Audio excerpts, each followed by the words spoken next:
Hello everybody and welcome to Tuesday's edition of the Chris Pritchard Cycling News Show. Have I got some news for you? Of course I have. That's why I'm making this video. First up in the news, let's talk about YouTubers going mainstream, and two in particular, Lanterne, Rouge and Cameron Jeffers. They both appeared on ITV Sports YouTube channel recently. Now I've got to admit, this is amazing to see both Cameron Jeffers and Lanterne Rouge. I know how much effort goes into making a YouTube video, and to see them getting picked up by a mainstream news outlet to be analysing this is, well, they could have gone with various different journalists, but they chose these two guys because they know it had hit the right target audience. And obviously, if you watch Lanterne Rouge's videos, you know how knowledgeable this guy is. His depth of knowledge when it comes to analysing races and what's going on in a race is absolutely second to none. But here's a question: is it worth going mainstream? Is it worth him appearing as a pundit on Eurosport, on ITV, or is what he's doing on his own channel just as valid, just as good, and actually will end up getting more views? It's pretty interesting to see now. I think it's amazing that as someone who wants to present, you always look to TV as the goal. But really, nowadays, in this day and age, you can be twice as big, 3 times as big, 4 times as big, and make 5 times as much money on YouTube doing your own thing in your own house. But it's just nice to see that these news outlets are giving people like Lanterne Rouge, like Cameron Jeffers, a chance to show, one, who they are, and two, their knowledge on the subject, and hopefully open them up to brand new audiences, essentially making them bigger over there on their own YouTube channel. So yeah, massive props to Lanterne Rouge and Cam for just holding it down for us YouTubers. Good work, boys. And then moving on from that story, staying on the same subject of Chris Froome, I mean, this news story is going to just run and run and run. Obviously, we know that he's leaving Team INEOS. We know that he's joining Israel Startup Nation.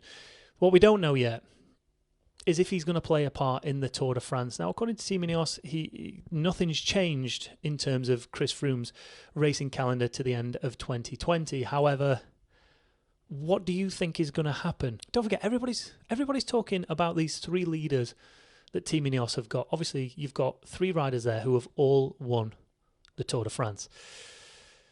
Arguably, you could say that Egan Bernal is the strongest because he's the most recent winner of it, and then you'd say Geraint Thomas is because he won it in 2018, and then you've obviously got Chris Froome who's won it 4 times, which kind of elevates him above both of them. But then you take into consideration that injury that he's had.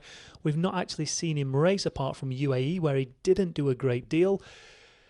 So do we really have 3 leaders there? Or are we making a mountain out of a molehill thinking that Chris Froome's going to go there and he's going to be the leader, or potentially one of the 3 leaders? They might be thinking, we're going to take him, but we know he's going to crack and we know he's going to fail because he just doesn't have it in his legs. It's been 2 years, 3 years, 2 years since he's had a Tour de France in his legs. And even in that one, he ended up finishing second. So everyone's saying there's going to be fireworks in the team. But me personally, I think what's going to happen is everybody's eyes are going to be on Egan Bernal, Geraint Thomas, Chris Froome. And the other teams, Jumbo-Visma, for instance, are going to just carry on and do their own thing, out of the way of the spotlight. And before you know it, all the attention's here, all the stress, all the pressure's here in Team INEOS. They're just going about their business, just following the wheels where they need to. And I reckon at some point, it's just all going to implode there. And we're going to see a winner that's not from Team INEOS in 2020. Mark my words. That's what I'm telling you is going to happen. Okay? Next up in the news, and winyourdreambike.co.uk's first draw is now live. It's something that me, Tim, and Cameron Jeffers have all been working hard on over the past couple of months, and we really want it to be successful. There's a link down in the description to Cameron's video if you want to go and check that out if you've not done already. But the draw is now live. For $4.99, you can be entered in our first prize draw to win a brand new, fully spec'd out to your specification Pinarello Dogma F12 or one of these 4 other prizes. You've got a full Wahoo ecosystem. There's a year's supply of Le Col clothing. There's also a year's supply of Pongo socks up for grabs, as well as a year's supply of Kendall Mint Company Sports Nutrition. If you want to stand a chance of winning any of those prizes, all you got to do is register your details down in the link in the description, go and answer the question, buy your tickets, sit back and wait for the 29th of July when the draw will take place over on the Facebook page of winyourdreambike.co.uk. And if you don't win, don't worry. Just know that you're helping out somebody a lot less fortunate than you. Because in this draw, we guarantee to provide a minimum of 10 bikes given away to a UK-based charity who will put them to good use and give them to people that really, really, really, really need them. So if you don't win, at least you're going to feel good that you've helped someone get themselves on a bike. Our aim is to, 1, give you a chance of winning a brand new dream bike, and 2, try and get as many people on bikes as we can through winyourdreambike.co.uk. Next up in the news, and as if signing Chris Froome wasn't enough for Israel Startup Nation manager Sylvan Adams, he's now admitted that he wants to bolster his roster by trying to sign Greg Van Avermaet.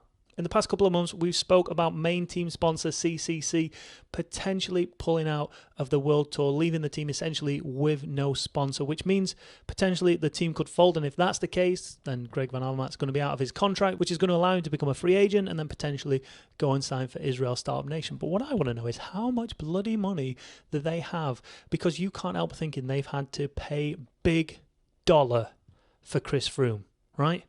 Yes, he's old. Yes, he's never going to win a Grand Tour again, but he's Chris Froome. He demands top dollar.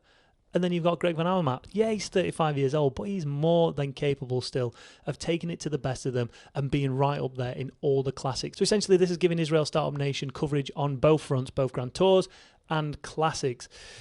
But again, Greg Van Avermaet is going to demand top dollar. So we've got teams on one side of the fence who are struggling with their sponsors and they're going to fold by the looks of it, or at least a couple will fold.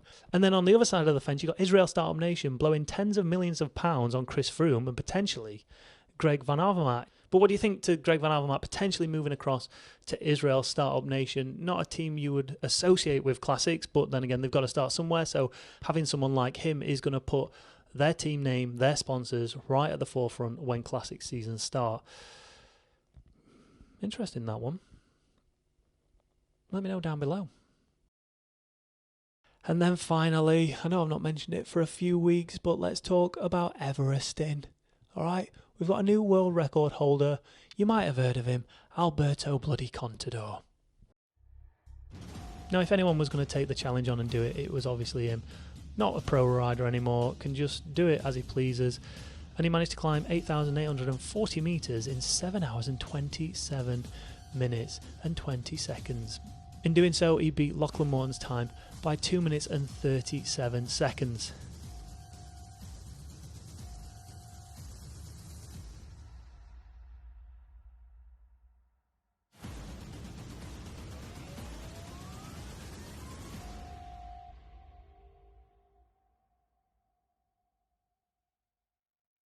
Now, I think it's fair to say, if you're not a professional cyclist or an ex-professional cyclist that may or may not have ate contaminated meat at some point in your life, then it's very unlikely that you are going to hold that Everesting world record now. It's just being pushed further and further away from us mere mortals.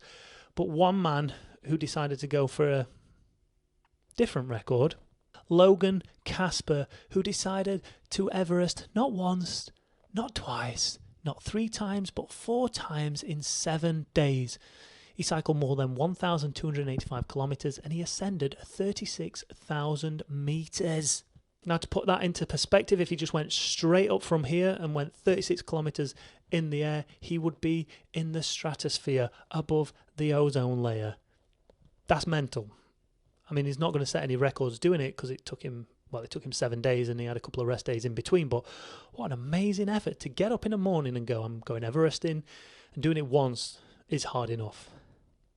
But doing it 4 times. So I guess this is going to set a brand new trend of people just Everesting. Do these people not have jobs? I mean, he took a week off work to do it. But if you're going to take a week off work, at least chill out, man, don't. If someone said to me, you can have a week off work, the first thing I wouldn't think of was, I'll go and do an Everest every single day. It's not going to happen. But yes, some people like Logan Casper decide that rather than go on holiday or chill out, they'll go on Everest. So big props to him. An amazing effort, amazing achievement, but let's just leave. I've said it before, let's just bloody leave the Everest in now, right? I'm sick of talking about it. It doesn't make a very good thumbnail either. And that's your lot for today. Don't forget the draw is live over on winyourdreambike.co.uk. If you want to be part of that and you live in the UK and you're over 18 years old, follow the link down in the description, register your details, answer the question, buy your tickets, wait for the draw. The draw is going to be live on this channel as well as winyourdreambike.co.uk's Facebook page, so make sure you go and give that a like as well. Hit the like button, hit that dislike button if you've not enjoyed it for whatever reason. Above all, hit that subscribe button and hit that notification bell. And check out Lanterne Rouge and Cameron Jeffers' channels if you don't already subscribe to them. See there on another one. Boosh.